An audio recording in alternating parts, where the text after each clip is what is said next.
Hello and welcome back to Khel now TV और आप सभी का स्वागत करता हूं मैं पीकेएल के प्रीव्यू सीरीज में। पिछले वीडियो में हमने बात किया था टॉप 5 रेडर्स के बारे में। आज हम बात करने वाले हैं टॉप 5 डिफेंडर्स के बारे में जो कि कमाल और धमाल मचा सकते हैं पीकेएल के 11वें सीजन में। तो आइए सीधे चलते हैं पीकेएल 11 का बेस्ट डिफेंडर कौन जानने की ओर। दोस्तों इस लिस्ट में पहला नाम जो है वो है फजल अत्राचली का। जी हां दोस्तों, फजल अत्राचली जिनके नाम पीकेएल के इतिहास में सबसे ज्यादा टैकल पॉइंट दर्ज है। 486 टैकल पॉइंट आज तक उन्होंने हासिल किए हैं पीकेएल के सारे मैचेस जितने उन्होंने खेले हैं उसके अंदर। और साथ में पिछले सीजन अगर देखोगे तो 62 टैकल पॉइंट्स थे उनके नाम। पिछली बार खेल रहे थे गुजरात जायंट्स की ओर से, इस बार टीम बदला है, उनको ऑक्शन में खरीदा है बंगाल वॉरियर्स ने।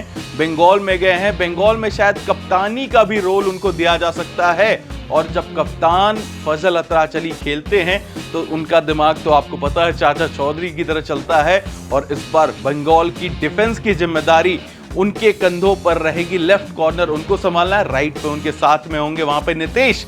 तो एक कॉम्बिनेशन कोऑर्डिनेशन वहां पे दिखता हुआ नजर आ सकता है कि 350 टैकल पॉइंट नीतीश के भी हैं, तो बेहतर कॉम्बिनेशन आपको दिख सकता है। तो सारी निगाहें रखिएगा फजल अत्राचली पे। इस बार 500 टैकल पॉइंट भी पार करने वाले पहले पीकेएल में खिलाड़ी बन सकते हैं। सिर्फ 14 पॉइंट चाहिए होंगे उनको, तो ये भी कारनामा कर सकते हैं साथ साथ फजल अत्राचली। तो निगाहें रखिएगा फजल के ऊपर। दोस्तों इस लिस्ट में दूसरे नंबर पे आते हैं जयदीप पिछले सीजन हरियाणा स्टीलर्स की कैप्टनसी कर रहे थे। मोहित नंदाल के साथ में मिलकर को कैप्टन थे दोनों हरियाणा स्टीलर्स के। अनफॉर्चुनेटली उनको इस बार मोहित नंदाल का साथ तो मिलेगा नहीं क्योंकि टीम ने मोहित नंदाल को स्क्वाड से बाहर कर दिया है। तो जयदीप के ऊपर अकेला भार वहां पे संभालते हुए नजर आएंगे। लेकिन अच्छा एडिशन हो चुका है मोहम्मद रेजा शादलू की हरियाणा के डिफेंस में। तो अगर सिर्फ डिफेंडर पर्सपेक्टिव से देखें तो हरियाणा की सारी डिफेंस की जिम्मेदारी होगी मेजरली जयदीप के ऊपर। इस सीजन भी शायद उनको कप्तानी वापस दिया जा सकता है या फिर मे बी वाइस कैप्टन बन जाए, तो हम कुछ नहीं अभी कह सकते। बट अगर रेटिंग के तौर पे देखें तो 188 टोटल टैकल पॉइंट्स हैं आज तक पीकेएल के हिस्ट्री में जयदीप के नाम। इसको और बेटर करना चाहेंगे क्योंकि 188 में से 68 सिर्फ पिछले सीजन ही आ चुके थे, तो करीबन 120 टैकल पॉइंट्स उनके बाकी सीजन में था। और अपने टैकल स्ट्राइक रेट को बेटर करना चाहेंगे वो इस सीजन। उनका भी एम होगा कि 70 से 80 के तरफ जाएं वो टैकल पॉइंट में इस सीजन। तो बिल्कुल हमारी निगाहें उनकी तरफ होगी। और पीकेएल के वन ऑफ द उभरते हुए स्टार्स हैं और आगे आने वाले टाइम में लेजेंड भी बन सकते हैं, इसलिए जयदीप पे भी निगाहें जरूर रखिएगा। दोस्तों इस लिस्ट में अगला नाम जो आता है, उन्होंने अपनी कप्तानी में जयपुर पिंक पैंथर्स को सीजन 9 की ट्रॉफी जितवाई थी।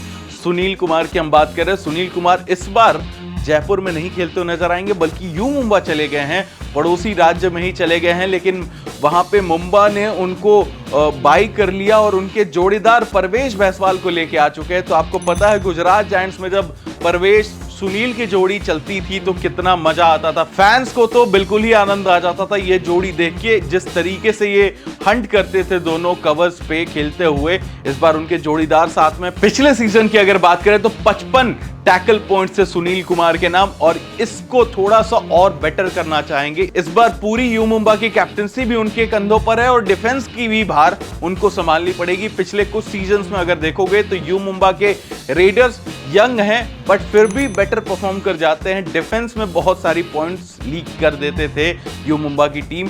इस बार उन्होंने डिफेंस में काम किया है, सुनील कुमार को लाए हैं। और सुनील कुमार जिस तरीके से कप्तानी भी करते हैं तो इसका भी इंपैक्ट छोड़ेंगे।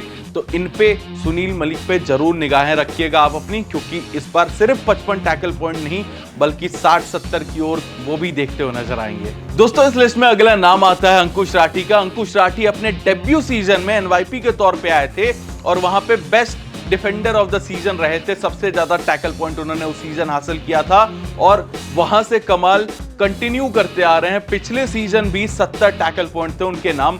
और सुनील मलिक चले गए हैं यू मुंबा, जैसा कि आपको पिछले लिस्ट में बताया।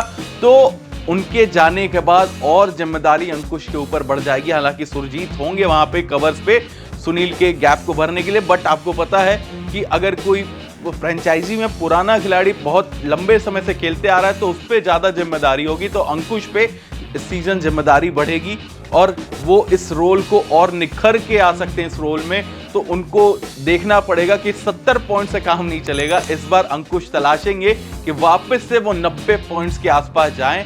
90 टैकल पॉइंट अगर हासिल करते हैं तो जयपुर पिंक पैंथर्स के लिए बहुत बेहतर होगा कि वो लीग में तो ऑलमोस्ट ऊपर ही टॉप 6 में फिनिश करेंगे और साथ ही टाइटल भी जीत सकते हैं। तो अंकुश का चलना इज अ की for Jaipur pink panthers success. तो अंकुश पे जरूर निगाह रखिएगा अपनी। दोस्तों, इस लिस्ट में आखिरी नाम जो है वो है कृष्ण धुल का।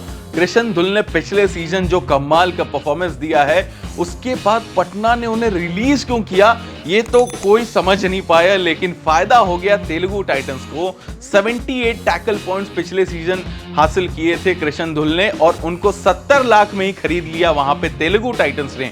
तेलुगु टाइटंस की टीम पिछले 3 सीजन से बॉटम पे फिनिश करते आ रही है और कुल मिलाकर अगर देखोगे तो सिर्फ 5 मैच जीत पाए हैं पिछले 3 सीजन्स में। उसका मेजर कंसर्न यही रहा है कि डिफेंडर्स पॉइंट नहीं ला पा रहे हैं या फिर पॉइंट ज्यादा गवाते हैं। इस बार डिफेंस की सबसे बड़ी जिम्मेदारी जो होगी वो कृष्ण धुल के कंधों पर होगी। अब ये देखना है कि क्या कृष्ण धुल निकाल पाएंगे मड से तेलुगु टाइटंस के डिफेंस को। पिछले 3 सीजन से तो बिल्कुल ही परफॉर्म नहीं किया है डिफेंस ने, तो इस बार उम्मीदें और सारी जिम्मेदारी उनके ऊपर होगी। इसीलिए मैंने इनको लिस्ट के टॉप पे रखा है। इन पे बड़ी निगाहें होंगी। अगर ये चले तो तेलुगु टाइटंस बॉटम से ऊपर उठ पाएंगे, क्योंकि आपको रेडिंग में पता है उनके पास one of the best raiders in PKL history है, पवन शेरावत है वहां, तो रेडिंग में तो फिर भी काम चल जाएगा। डिफेंस में कृष्ण धुल पूरी डिफेंस को संभालिएगा और अपने भी पॉइंट इकट्ठे करिएगा। 78 टैकल पॉइंट नहीं, उससे भी ऊपर जाइए। 100 के आंकड़ा को आप टारगेट कीजिएगा और मेरे हिसाब से one of the defenders to watch out होने वाले हैं और इन पे बड़ी निगाहें होंगी, बहुत लोगों की निगाहें होंगी कृष्ण धुल पे। तो ये हैं हमारे टॉप 5 डिफेंडर्स जिनके ऊपर आप निगाहें रखिएगा। They are defenders to watch out for इस सीजन। अब आप में से कुछ लोगों का सवाल होगा, शादलू का नाम नहीं, शादलू का ऑलराउंडर्स में नाम आता है, तो ऑलराउंडर्स की लिस्ट में क्या शादलू हो पाएंगे या नहीं होंगे ये तो आपको अगले वीडियो में पता चलेगा। तो इस वीडियो के लिए दोस्तों इतना ही। अगर आपको वीडियो पसंद आई हो लाइक शेयर सब्सक्राइब कर दीजिएगा। कोई और नाम आप ऐड करना चाहते हो उस लिस्ट में तो कमेंट बॉक्स में लिख दीजिएगा। Thank you so much. हम आपको मिलते हैं ऑलराउंडर्स की वीडियो में, तब तक like share subscribe. Thank you so much.